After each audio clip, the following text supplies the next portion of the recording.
দাজ্জালের ফিতনা কেন ভয়াবহ? রব হওয়ার প্রমাণ দিতে না পারার পরেও পৃথিবীর লক্ষ লক্ষ কোটি কোটি মানুষ, পৃথিবীর 90% মানুষ বাতিল ইলাহের ইবাদত করতেছে, অথচ তারা রব হওয়ার প্রমাণ দিতে পারেনি। তাহলে পৃথিবীর মানুষের কি হবে যেদিন দাজ্জাল রব হওয়ার প্রমাণ দিবে? বলবে কোরআনে তো আল্লাহ সুবহানাহু ওয়া তাআলা বলেছে আসমান থেকে বৃষ্টি কে বর্ষণ করে? আমি দাজ্জাল, আমি আসমান থেকে বৃষ্টি বর্ষণ করছি। তাই এবার রব হওয়ার প্রমাণ দিয়ে দিল। ফেরাউনও যে প্রমাণ দিতে পারেনি, নমরুদও যে প্রমাণ দিতে পারেনি, যে প্রমাণ যত বাতিল ইলাহের ইবাদত করা হচ্ছে কেউ দিতে পারেনি, সেই প্রমাণ তো দাজ্জাল দিয়ে দিবে, রব হওয়ার প্রমাণ দিবে। তার আদেশে আসমান বৃষ্টি বর্ষণ করবে, তার আদেশে জমিন ফসল উৎপাদন করবে, এমনকি তার আদেশে আল্লাহ সুবহানাহু ওয়া তাআলার অনুমতিতে মৃতকেও জীবিত করতে পারবে।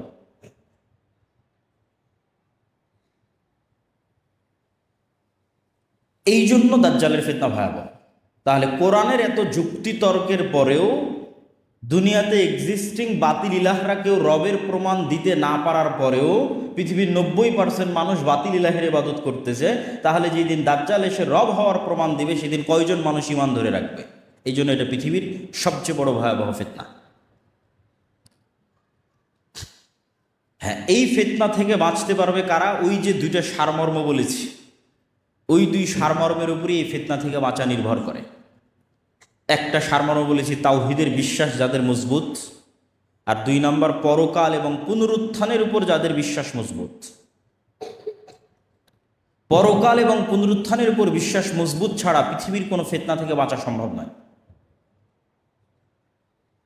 এই জন্য যখনই কোরআন এবং হাদিসে ইসলামের আকীদা এবং ঈমানের সারমর্ম করা হয়েছে তখন এই দুইটা বাক্যের উপর এসে শেষ হয়ে গেছে, মা ইউমিন বিল্লাহ ওয়াল ইয়াউমিল আখির।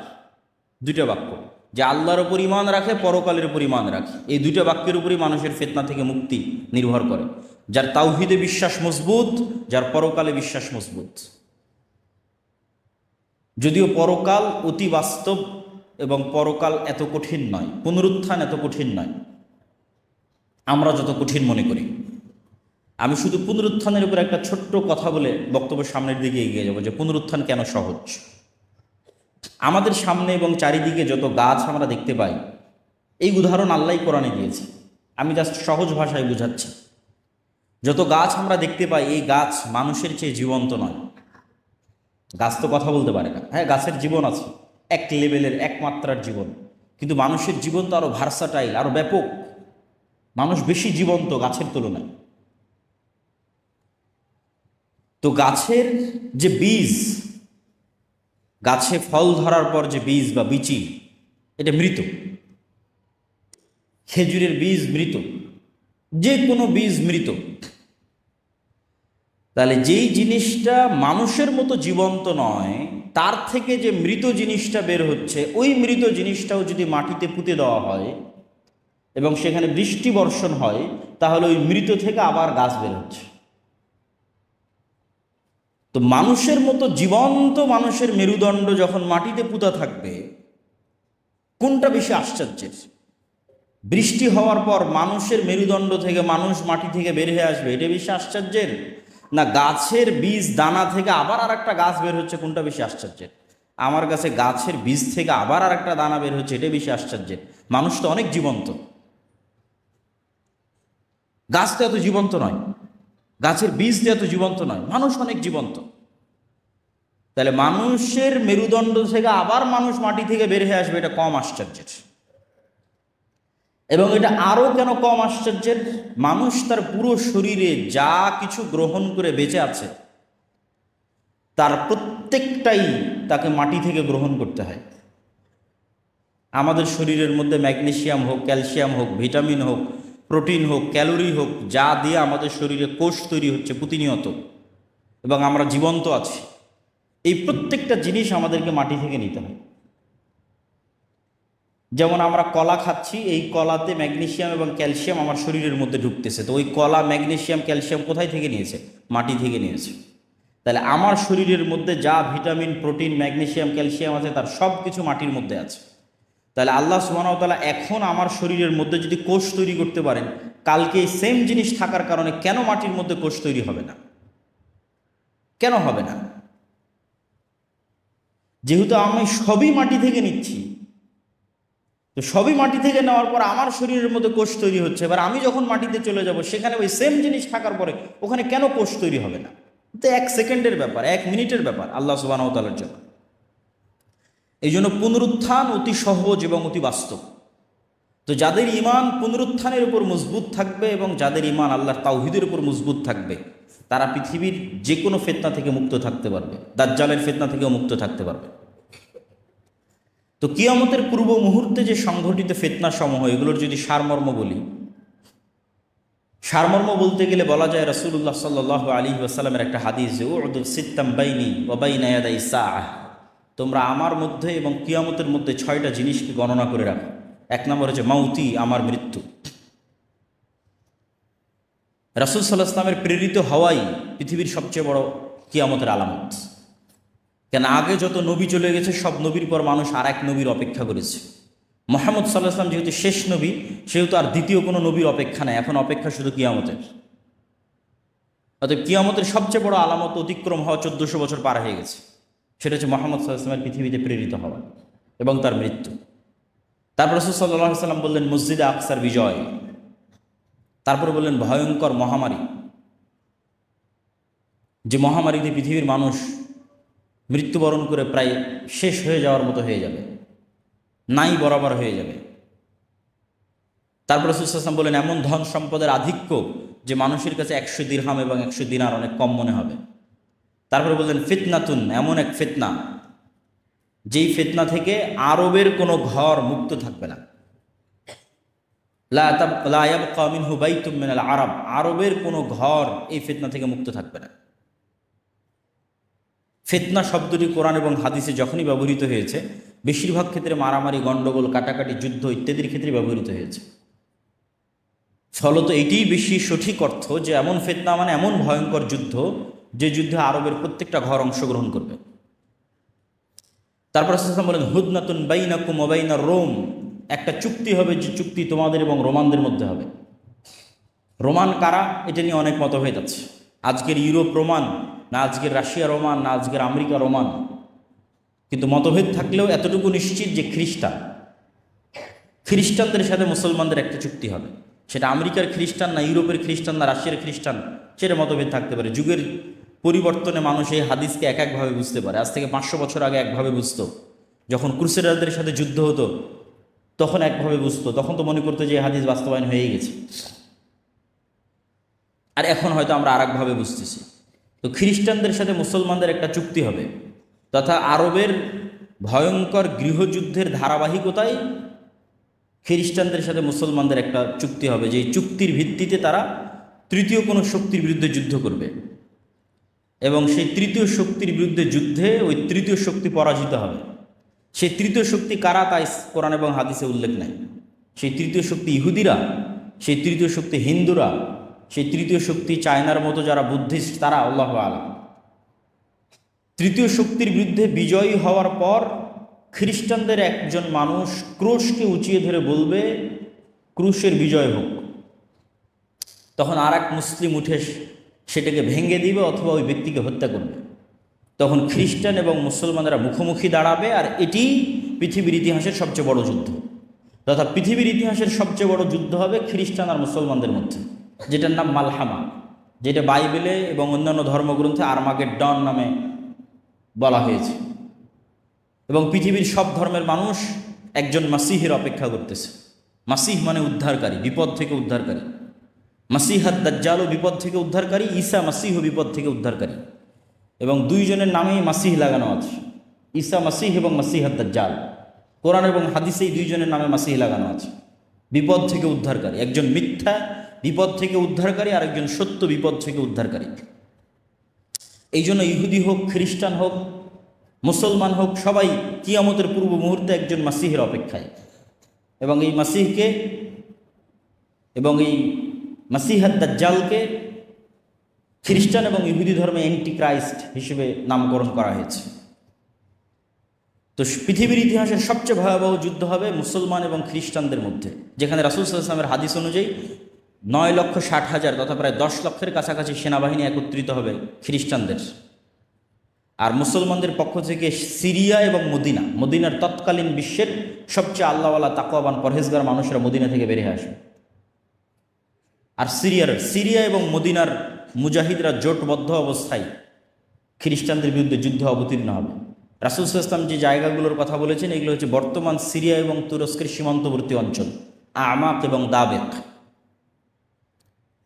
তুরস্ক এবং সিরিয়ার সীমান্তবর্তী অঞ্চলে এই যুদ্ধ হবে এবং হাদিসের বিভিন্ন সূত্র অনুযায়ী এই যুদ্ধ 4 দিন চলবে এবং এই যুদ্ধ এত ভয়াবহ হবে যে আকাশে যদি 1 মাস পাখি উড়ে তাহলে লাশের সারি শেষ করতে পারবে না এবং কোথাও নিরাপদ জায়গা না পাওয়ায় উড়ন্ত অবস্থাতেই মরে পড়ে যাবে লাশের দুর্গন্ধের কারণে। এবং কোনো বংশে 100 জন মানুষ থাকলে 99 জন মারা যাবে, গনিমতের মালে কেউ সন্তুষ্ট হবে না, কেননা কেউ উত্তরসূরি নাই, উত্তরাধিকারী নাই। এগুলো হাদিসের বিভিন্ন রেওয়ায়েতে এসেছে। তো এই যুদ্ধে যখন মুসলমানেরা বিজয়ী হবে তখন পৃথিবীতে মুসলমানদের সামনে দাঁড়ানোর মতো আর কোনো শক্তি অবশিষ্ট থাকবে না, কেন খ্রিস্টানদের সর্বোচ্চ শক্তির বহিঃপ্রকাশ এই যুদ্ধে তারা করে ফেলেছে 10 লক্ষ। ফলত মুসলমানদের সামনে দাঁড়াবে এরকম আর কোনো সেনাবাহিনী তখন পৃথিবীতে অস্তিত্বমান নাই। তো মুসলমানদের এই বিজয় অভিযান কিছু বর্ণনা অনুযায়ী তুরস্কের রাজধানী ইস্তাম্বুল, কিছু বর্ণনা অনুযায়ী ইতালির রাজধানী রোম পর্যন্ত পৌঁছে যাবে, ধারাবাহিক বিজয় অভিযান। এবং তার মধ্যে একটা শহর মুসলমানেরা বিজয় করবে অস্ত্র ছাড়াই, জানিবুম মিনহাল বার ওয়া জানিবুম মিনহাল বাহার, এমন এক শহর যার একদিকে সমুদ্র এবং একদিকে সমতল। ততদিন পর্যন্ত কিয়ামত হবে না, লা তাকুমুস সাআহ, ততদিন পর্যন্ত কিয়ামত হবে না যতদিন না বানু ইসহাকের 70,000 মানুষ এখানে যুদ্ধ না করেছে। বানু ইসহাক মানে বানু ইসরাইল। তাহলে এই হাদিস থেকে আর একটা সূক্ষ্ম জিনিস বোঝা যায় যে বানু ইসরাইলের অধিকাংশই অথবা আর কেউই ইহুদি নাই, বরং সবাই মুসলমান হয়ে গেছে। এবং আজকের যারা ইহুদি তারা জেনেটিক্যালি এটা প্রুফ করতে পারবে না যে তারা ইব্রাহিম আলাইহিস সালাতু ওয়াস সালামের সন্তান, কেন ইব্রাহিম আলাইহিস সালাতু ওয়াস সালাম সাদা চামড়ার নন, তথা ইউরোপ এবং আমেরিকার মানুষের গায়ের যে চামড়ার রং এটা ইব্রাহিম আলাইহিস সালাতু ওয়াস সালামের গায়ের চামড়ার রং নয়। ইব্রাহিম আলাইহিস সালাতু ওয়াস সালাম হচ্ছে নূহ আলাইহিস সালাতু ওয়াস সালামের ছেলে সামের বংশধর, আর সামের গায়ের চামড়ার রং হচ্ছে আরব বিশ্বের মানুষের গায়ের চামড়ার রং যেমন তেমন, মেটে সাদা, ধবধবে হলদেটে সাদা নয়। ধবধবে হলদেটে সাদা হচ্ছে ইউরোপ, শীতকালীন অঞ্চল, ইউরোপ, আমেরিকা, রাশিয়া, যারা নূহ আলাইহিস সালাতু ওয়াস সালামের সন্তান ইয়াফেসের বংশধর। তো যেহেতু ইব্রাহিম আলাইহিস সালাতু ওয়াস সালাম নূহ আলাইহিস সালাতু ওয়াস সালামের ছেলে সামের বংশধর, এই জন্য তার গায়ের রং বর্তমান আরব বিশ্বের মানুষের গায়ের রং যেমন তেমন। এই জন্য ঈসা আলাইহিস সালাতু ওয়াস সালামের গায়ের রং, মুহাম্মদ সাল্লাল্লাহু আলাইহি ওয়াসাল্লামের গায়ের রং সব কাছাকাছি একই। আর বর্তমান যারা নিজেদের ইহুদি দাবি করছে এবং ফিলিস্তিনে জোরপূর্বক জায়গা দখল করছে সব সাদা চামড়া। সুতরাং জেনেটিক্যালি এটা প্রুভ করা সম্ভব নয় যে তারা ইব্রাহিম আলাইহিস সালামের সন্তান। তাহলে ইসহাক আলাইহিস সালাতু ওয়াস সালামের বংশের 70,000 মানুষ মুসলমান অবস্থায় যুদ্ধ করবে এবং এমন এক শহর বিজয় করবে অস্ত্র ছাড়া। তো কিছু মুহাদ্দিস ব্যাখ্যা করেছেন এটা ইস্তাম্বুল এবং এই যুদ্ধের পরই বিজয় হবে, আর কেউ ব্যাখ্যা করেছেন এটা ইতালি। কেন কিছু জয়ীফ হাদিসে বর্ণিত আছে যে রাসূল সাল্লাল্লাহু আলাইহি ওয়াসাল্লামকে জিজ্ঞেস করা হলো যে মুসলমানেরা আগে ইতালির রাজধানী রোম বিজয় করবে না কুস্তুনতুনিয়া বিজয় করবে। রাসূল সাল্লাল্লাহু আলাইহি ওয়াসাল্লাম বললেন আগে কুস্তুনতুনিয়া বিজয় করবে, তারপরে রোম বিজয় করবে। তো ওখান থেকে অনেকেই ব্যাখ্যা নিয়েছেন যে এটি হচ্ছে ইতালির রাজধানী রোম। এবং যুক্তিতে কেন টিকবে, আসলে এত বিশাল যুদ্ধের পর পৃথিবীতে আর মুসলমানদের সামনে দাঁড়ানোর মতো কোনো অস্তিত্বশীল শক্তি নাই। এবং মুসলমানদের এই বিজয় অভিযানের কারণে ইহুদি এবং খ্রিস্টানেরা বিপদগ্রস্ত থাকবে, কেন মুসলমানরা সব বিজয় করে নিয়েছে। মসজিদে আকসা বিজয় করে ফেলেছে, ইউরোপ বিজয় করে ফেলেছে, ভারত বিজয় করে ফেলেছে। এগুলো অনেক হাদিস থেকে একত্রিত করে আমি বলতেছি, এগুলো প্রত্যেকটা কথার পিছনে বিভিন্ন হাদিস আছে। তো যেহেতু মুসলমানদের সামনে আর কোনো বাধাই নাই, সব বিজয় করে ফেলেছে, মসজিদে আকসা, ভারত, ইউরোপ সব বিজয় করেছে, তো ইহুদি খ্রিস্টানেরা তো বিপদে। তো এই জন্য এবার তাদেরকে উদ্ধার করার জন্য, বিশেষ করে ইহুদিদেরকে উদ্ধার করার জন্য দাজ্জালের আগমন হবে এবং দাজ্জাল মুসলমানদের এই ভয়াবহ বিজয় অভিযানকে থামানোর জন্য শয়তান অদৃশ্য থেকে আওয়াজ দিবে, দাজ্জাল তোমাদের বাড়ি ঘরে প্রবেশ করেছে। এবং মুজাহিদরা তাদের এই বিজয় অভিযান থামিয়ে, কেন এটা পৃথিবীর ইতিহাসের সবচেয়ে ভয়াবহ ঘটনা যে দাজ্জাল বের হয়ে গেছে, শকিং নিউজ, এর চেয়ে ভয়ঙ্কর সংবাদ আর হতে পারে না। এই জন্য বিজয় অভিযান বাদ দিয়ে সব দামেস্কে ফিরে আসবে, খুঁজতে যে আসলে দাজ্জাল বের হয়েছে কিনা, কিন্তু ততদিনেও দাজ্জাল বের হয়নি। কিন্তু দামেশকে ফিরে আসতে আসতে অথবা ফিরে আসার পরপরই সত্যি সত্যি দাজ্জাল বের হয়ে যাবে। এবং দাজ্জাল বের হবে যেহেতু এক্সট্রা অর্ডিনারি, ভয়ঙ্কর, অমানবিক এবং অলৌকিক ক্ষমতা নিয়ে, যা মানুষের সাধ্যের মধ্যে নয়,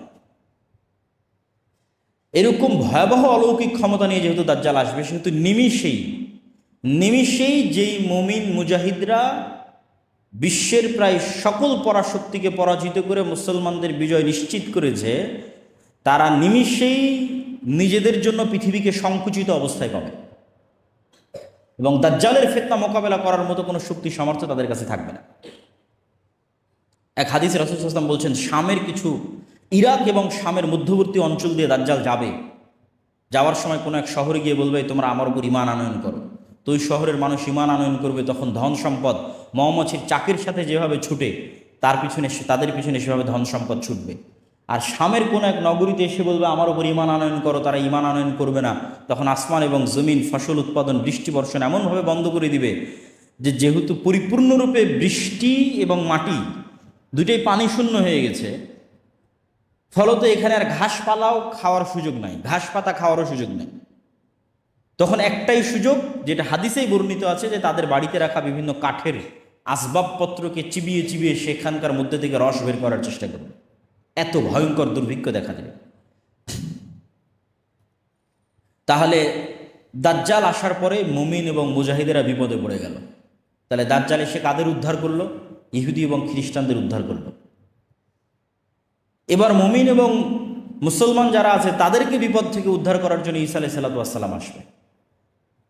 দাজ্জালের 40 দিন অতিক্রম হওয়ার যখন শেষ হবে তখন, এবং ঈসা আলাইহিস সালাম আল্লাহর পক্ষ থেকে আরও ব্যাপক অলৌকিক ক্ষমতার সাথে প্রেরিত হবেন, যার অলৌকিক ক্ষমতার বর্ণনা বিভিন্ন হাদিসে এসেছে যে তার নিঃশ্বাসে কাফের মারা যাবে। নিঃশ্বাস যত দূর যাবে কাফের মারা যাবে। দাজ্জালকে হত্যা করতে হবে না, ঈসা আলাইহিস সালামকে দেখলেই লবণের মতো, লবণ যেভাবে পানিতে পড়লে গলে যায় সেভাবে গলে যাবে, কিন্তু তারপরে ঈসা আলাইহিস সালাম তাকে হত্যা করবেন। তো ঈসা আলাইহিস সালামের আগমন এবং দাজ্জালের পৃথিবীতে আগমন, এই দুইটাকে অনেক নাস্তিক, অনেক হাদিস অস্বীকারী বিভিন্ন যুক্তিতে অস্বীকার করতে চায়। তামিম আদ-দারির হাদিসে দাজ্জালের বিশাল দেহের কথা বলা আছে, দাজ্জালকে দ্বীপের মধ্যে দেখতে পাওয়ার কথা বলা আছে। তো এখন তো বিজ্ঞানের যুগ, সারা পৃথিবী মানুষের নিয়ন্ত্রণে, কোথায় দাজ্জাল? আর দাজ্জালের এত বিশাল দেহ কিভাবে হয়? আর কেমনি বা ঈসা আলাইহিস সালাম আসমান থেকে নেমে আসবে? তো এটা বিশ্বাস করা অত কঠিন কিছু নয়, যদি মানুষের আগের অতীতের নলেজ থাকে। অতীতের নলেজ কি? আদম আলাইহিস সালামই তো নিজে স্বয়ং আসমান থেকে নেমে এসেছে। তাহলে আসমান থেকে নেমে আসা তো নতুন ঘটনা নয়, তো পুরাতন ঘটনা। মুহাম্মদ সাল্লাল্লাহু আলাইহি সাল্লাম নিজে আসমান সফর করে এসেছে। তাহলে বিশ্বাস অনুযায়ী আসমানে যাওয়া এবং আসমান থেকে আসা পৃথিবীতে কোনো নতুন ঘটনা নয়, পুরাতন ঘটনা। যদি নতুন ঘটনা হতো তাহলে বিশ্বাস করতে কষ্ট হওয়া স্বাভাবিক। পুরাতন ঘটনা বিশ্বাস করতে কেন কষ্ট হবে? আদম আলাইহিস সালামকে নিজে যেখানে হাদিসে বলা হচ্ছে তিনি 60 হাত, প্রায় 30-35 মিটার, প্রায় 10 তলা বিল্ডিংয়ের সমান উঁচু। তা আদম আলাইহিস সালাম নিজেই যদি 10 তলা বিল্ডিংয়ের সমান উঁচু হয়, তাহলে তার কোনো সন্তান বৃহৎ দেহের হওয়া এটা তো অস্বাভাবিক কিছু নয়, অসম্ভব কিছু নয়, ইললজিক্যাল কিছু নয়, অবাস্তব কিছু নয়। তাহলে অতীত সম্পর্কে নলেজ থাকলে এই জিনিসগুলোর উপর প্রশ্ন উত্থাপন করা অযৌক্তিক। এবং দাজ্জালকে যখন হত্যা করা হবে তখন আল্লাহ সুবহানাহু ওয়া তাআলা ঈসা আলাইহিস সালামকে বলবে, যেই ফিতনা ওই মুমিন মুজাহিদরা অতিক্রম করতে পারেনি, যারা বিশ্ব বিজয় করেছে, সেই ফিতনা বিজয় করলো ঈসা আলাইহিস সালাম। এবার ঈসা আলাইহিস সালামকে বলা হচ্ছে, এবার এমন ফিতনা বের হবে যা তুমিও পারবা না। তারা হচ্ছে ইয়াজুজ এবং মাজুজ। তুমি এখন মুমিন মুজাহিদদের নিয়ে তুর পাহাড়ে আশ্রয় নাও, তোমার পক্ষে সম্ভব নয় ফিতনা মোকাবেলা করা। তো ইয়াজুজ মাজুজও আদমের সন্তান, দাজ্জালও আদমের সন্তান, ঈসা আলাইহিস সালামও আদমের সন্তান। দাজ্জালও কোনো দেশের নাম দাজ্জাল নয়, কোনো এআই চ্যাট জিপিটি কোনো টেকনোলজির নাম দাজ্জাল নয়। দাজ্জাল মানুষ, আদমের সন্তান, এবং ইয়াজুজ মাজুজও মানুষ, আদমের সন্তান। ইয়াজুজ মাজুজের সংখ্যাধিক্যের পরিমাণ বুঝতে হলে রাসূল সাল্লাল্লাহু আলাইহি ওয়াসাল্লামের একটা সহিহ হাদিস মাথায় রাখতে হবে। আল্লাহ নবী বললেন আদম সন্তানের প্রত্যেক 1000-999 জন জাহান্নামী। তো সাহাবীরা দুশ্চিন্তায় পড়ে গেলেন যে 1000-এ যদি 999 জন জাহান্নামী হয় তাহলে তো আমরাও মানে আমাদের জান্নাতে যাওয়ার সম্ভাবনা কোথায়? তাহলে রিস্ক তো ভয়ঙ্কর, ভয়াবহ রিস্ক। 999, 1000-999 জন, একজন মাত্র জান্নাতে। তো রাসূল সাল্লাল্লাহু আলাইহি ওয়াসাল্লাম বলেন দুশ্চিন্তার কিছু নয়, এই 999 জনের অধিকাংশই ইয়াজুজ মাজুজ। তাহলে 999 জনের কতজন ইয়াজুজ মাজুজ তা রাসূল সাল্লাল্লাহু আলাইহি ওয়াসাল্লাম বলেননি। যদি 900 জন ইয়াজুজ মাজুজ হয় 999-এর, তাহলেও আদম থেকে না কিয়ামত পর্যন্ত যা মানুষ আসবে তার অন্তত 900 গুণ হতে হবে ইয়াজুজ মাজুজকে। এখনকার পৃথিবীর 600 কোটি মানুষের 900 গুণ, কথা বলিনি। আদম থেকে না কিয়ামত পর্যন্ত যা মানুষ, তার অন্তত 900 গুণ না হলে কেমনে 1000-999-এর 900টা ইয়াজুজ মাজুজ হবে জাহান্নাম? তাহলে ইয়াজুজ মাজুজের সংখ্যা কত? তাহলে এত বিশাল ইয়াজুজ মাজুজ কোথায় আছে, আর দাজ্জাল কোথায় আছে?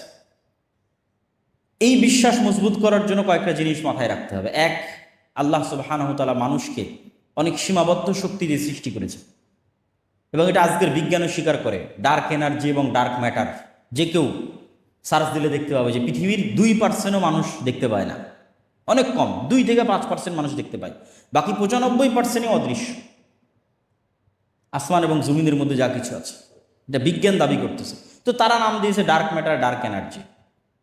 এবং বিজ্ঞান বলতেছে ডাইমেনশন, যে এক ডাইমেনশনের জিনিস আর এক ডাইমেনশনে থাকা জিনিসকে দেখতে পাবে না। এটা যদি আমরা আমাদের লাইফ দিয়ে বুঝতে চাই, তাহলে একটা পিঁপড়া আমাকে কিভাবে দেখে আর আমি একটা পিঁপড়াকে কিভাবে দেখি, একটা কুকুর আমাকে কিভাবে দেখে আমি একটা কুকুরকে কিভাবে দেখি, তোমরা আমাকে এখন যেভাবে দেখতেছো, আপনারা আমাকে এখন যেভাবে দেখতেছেন, একটা কুকুর তো এভাবে দেখে না। সে এতগুলো রং, সবগুলো রং সে দেখতে পায় না, মাত্র 2টা রং দেখতে পায়। এবং সে চেহারা ফেসে মানুষকে চিনতে পারে না, গন্ধে চিনতে পারে। একটা সাপ আমাদেরকে কিভাবে দেখে, আর আমরা একটা সাপকে কিভাবে দেখি, দেখার অ্যাঙ্গেল ভিন্ন।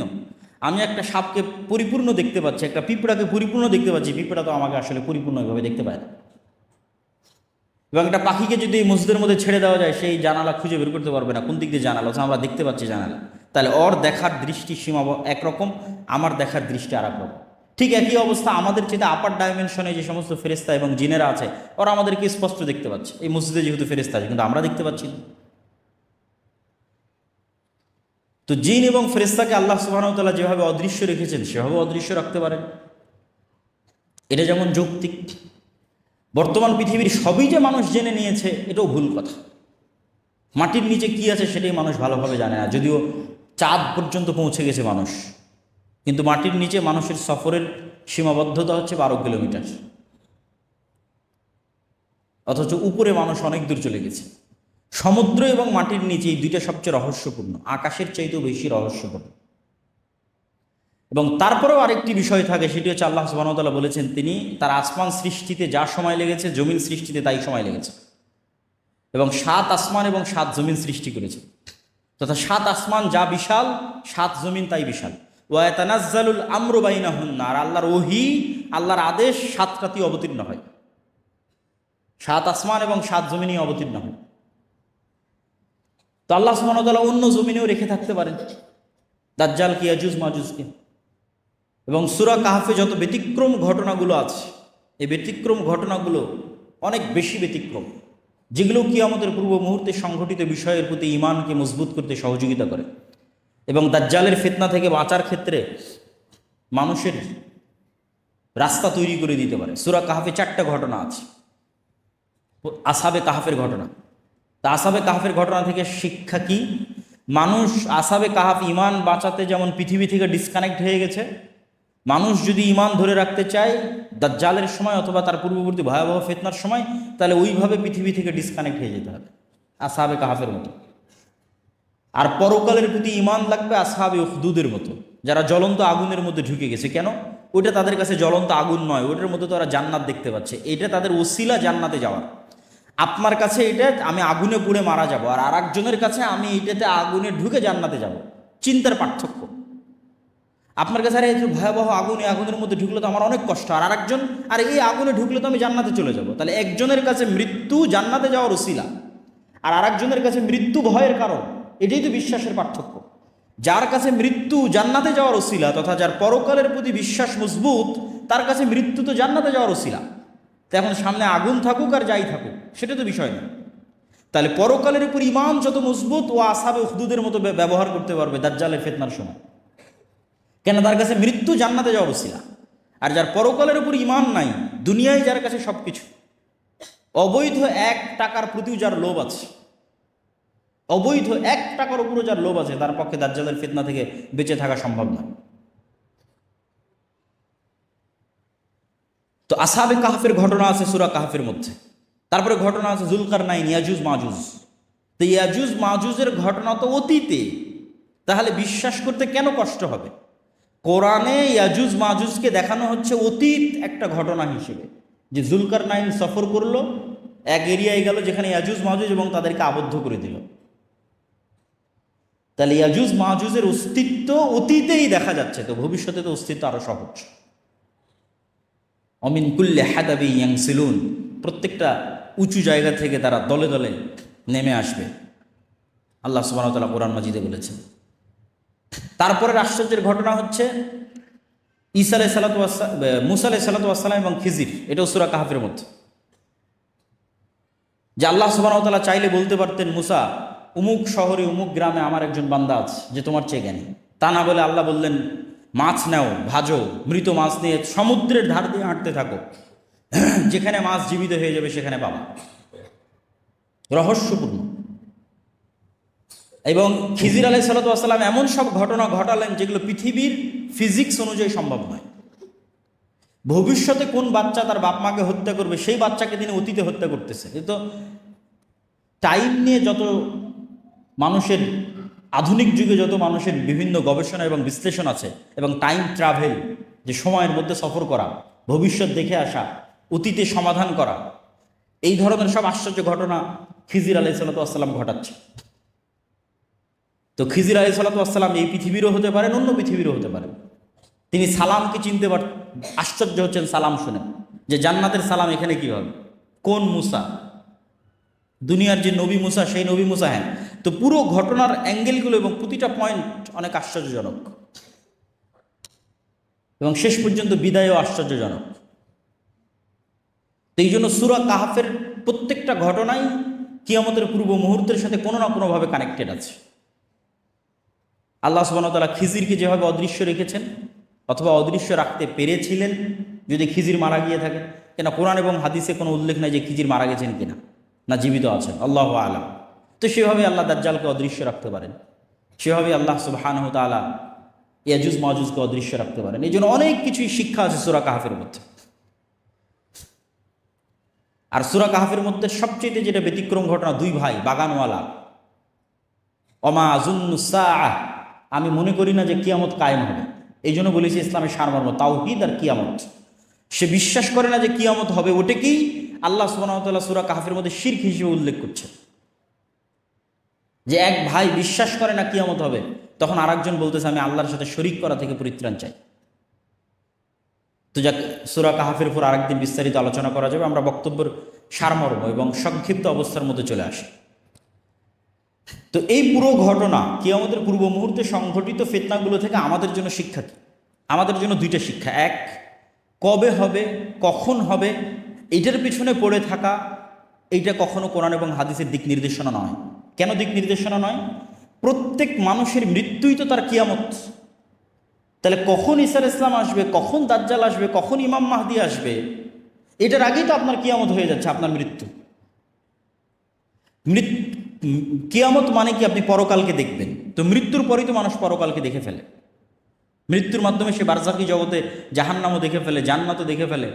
হয় পাখি হিসেবে জান্নাতে উড়ে, আর না হলে তার কবর বরাবর জাহান্নামের দরজা খুলে দেওয়া হয়তো, সব তো দেখেই নিল। ফেরেশতা জিজ্ঞাসাবাদ করে, তো পরকাল তোর দেখাই শেষ। তাহলে কিয়ামত ঘটা পর্যন্ত অপেক্ষা করতে হচ্ছে না তো, ঈসা আলাইহিস সালাম ইমাম মাহদি আসা পর্যন্ত অপেক্ষা করতে হচ্ছে না তো, আপনার মৃত্যুই তো আপনার কিয়ামত। এটা হলো 1 নম্বর পয়েন্ট। 2 নম্বর পয়েন্ট, ইমাম মাহদি আসলে, ঈসা আলাইহিস সালাম আসলে, দাজ্জাল আসলে নতুন কোরআন আসবে নাকি, নতুন নবী আসবে নাকি, নতুন হাদিস তৈরি হবে নাকি? না, নতুন কোরআনও আসবে না, নতুন হাদিসও হবে না। বরং এই পুরো ঘটনা থেকে আপনারা এটি দেখলেন যে ঈসা আলাইহিস সালাম আসার পূর্বেই, দাজ্জাল আসার পূর্বেই কোনো নবী ছাড়া এবং কোনো নতুন কোরআন ছাড়া এবং নতুন হাদিস ছাড়া আমার এবং আপনার মতো মুসলমানেরা বিশ্ব বিজয় করবে, 10 লক্ষ খ্রিস্টান বাহিনীকে পরাজিত করবে, মসজিদে আকসা বিজয় করবে, ভারত বিজয় করবে, ইতালি বিজয় করবে, কোনো নতুন নবী ছাড়া, নতুন কোরআন ছাড়া, আমার এবং আপনার মতো মুসলমানেরা। তাহলে যা ঘটার সেটা তো 1400 বছর আগেই ঘটে গেছে। মানে সবচেয়ে আসল ঘটনা তো 1400 বছর আগে ঘটেছে, সেটা হচ্ছে কোরআন এবং হাদিস। এবং ঈসা আলাইহিস সালামও এসে এই কোরআন এবং এই হাদিসের উপর আমল করবে। তাহলে কাজের জিনিসটা আমার এবং আপনার কাছে আছে। আর কিয়ামত তো নির্ধারিত, সেটা যে আমার এবং আপনার মৃত্যু। তাহলে কবে ইমাম মাহদী আসবে, সেই দিন সব কিছু হবে, এই অপেক্ষায় বসে থাকা বুদ্ধিমানের? না, যেটা আসল ঘটনা ঘটে গেছে এবং আপনার কাছে আছে, আর আমার এবং আপনার মতো মুসলমানেরা এত বড় বড় বিজয় সম্পূর্ণ করবে, তাহলে আপনি কেন চেষ্টা করবেন না? আর তো নতুন নবীও আসবে না, নতুন কোরআনও আসবে না। তাহলে আমার এবং আপনার জন্য কাজ স্পষ্ট, আমার মৃত্যু, আমার কিয়ামত, আর এই কোরআন এবং এই হাদিসের মাধ্যমে মুসলমানদের বিজয় হবে। এই কোরআন এবং এই হাদিস ফলো করেই কিয়ামতের পূর্ব মুহূর্তে মুসলমানেরা বিজয় করবে, ইমাম মাহদী বিজয় করবে, ঈসা আলাইহিস সালাম বিজয় করবে। সেই কোরআন এবং হাদিস আমাদের কাছে আছে। তাহলে এই কোরআন হাদিসকে সামনে রেখে নিজেদের জীবন গড়া এবং নিজের মৃত্যুর জন্য প্রস্তুতি নেওয়া এবং আল্লাহর দ্বীনকে বিজয় করার চেষ্টা করা, এটি হলো সবচেয়ে বড় অন্যতম মেসেজ আজকের এই বক্তব্য থেকে, শিক্ষা। আর দাজ্জালের ফিতনা থেকে বাঁচার প্রস্তুতি সবসময় থাকতে হবে। কেন? কিয়ামতও যেমন হঠাৎ হবে, দাজ্জালও তেমন হঠাৎ বের হবে, বাগদাতান, হঠাৎ। রাসূল সাল্লাল্লাহু আলাইহি সাল্লামও বলেননি যে না, আমার যুগে দাজ্জাল বের হবে না, এরকম স্পষ্ট বলেননি। ইবনু সাইয়াদের হাদিসগুলো পড়ে দেখতে পারেন। ওমর রাদিয়াল্লাহু তাআলা আনহুকে রাসূল সাল্লাল্লাহু আলাইহি ওয়াসাল্লাম বলছে, এ যদি দাজ্জাল হয় তাহলে একে হত্যা করবে ঈসা আলাইহিস সালাম, আর যদি দাজ্জাল না হয় তাহলে তুমি কেন নিরপরাধ মানুষকে হত্যা করবে? একবার রাসূল সাল্লাল্লাহু আলাইহি ওয়াসাল্লাম বললেন, আরে আমার যুগে আবার দাজ্জাল বের হয় নাকি? তথা দাজ্জাল যে কোনো মুহূর্তে যে কোনো সময় বের হয়ে যেতে পারে, বাগদাতান, কিয়ামত হঠাৎ হবে। তো দাজ্জালের ফিতনা থেকে বাঁচার জন্য যেমন আল্লাহ সুবহানাহু ওয়া তাআলার কাছে দোয়া করতে হবে, ঠিক তেমনি যেই কারণে আপনি দাজ্জালের ফিতনা থেকে বাঁচবেন, ওই ধরনের দাজ্জালীয় ফিতনা, দাজ্জালুনা কাজ্জাবুনা, আসল দাজ্জালের আগে আরও 30টা দাজ্জালুনা কাজ্জাবুনা বের হবে। তো এই জন্য সত্য মিথ্যার সংমিশ্রণ এবং মুসলমানদের উপর বিপদ আসতেই থাকবে। এই জন্য ইমানের পরীক্ষায় ওই সেম জিনিসগুলোই কাজে দিবে। তাওহীদ, পুনরুত্থানের উপর মজবুত বিশ্বাস, আল্লাহর উপর মজবুত বিশ্বাস, পুনরুত্থানের উপর মজবুত বিশ্বাস। এবং বিশ্বাসকে মজবুত করার জন্যই আমাদের যে সংক্ষিপ্ত একটা লেখনী আছে আল্লাহর পথে যাত্রা, এটি শুধু এই উদ্দেশ্যেই লেখা। মানুষ যত বেশি কোরআনের সাথে কানেক্টেড হবে, যত বেশি হাদিসের সাথে কানেক্টেড হবে, যত বেশি তাদের ইমানকে মজবুত করবে, আল্লাহর প্রতি ইমানকে এবং পুনরুত্থান, আবার যে আল্লাহ তাদেরকে সৃষ্টি করবেন, এটির উপর মানুষের ইমান যত মজবুত হবে, মানুষ তত দুনিয়ার ফিতনা থেকে বেঁচে থাকতে পারবে। আল্লাহ সুবহানাহু ওয়া তাআলা আমাদের তৌফিক দান করুক। আল্লাহুম্মা আমিন।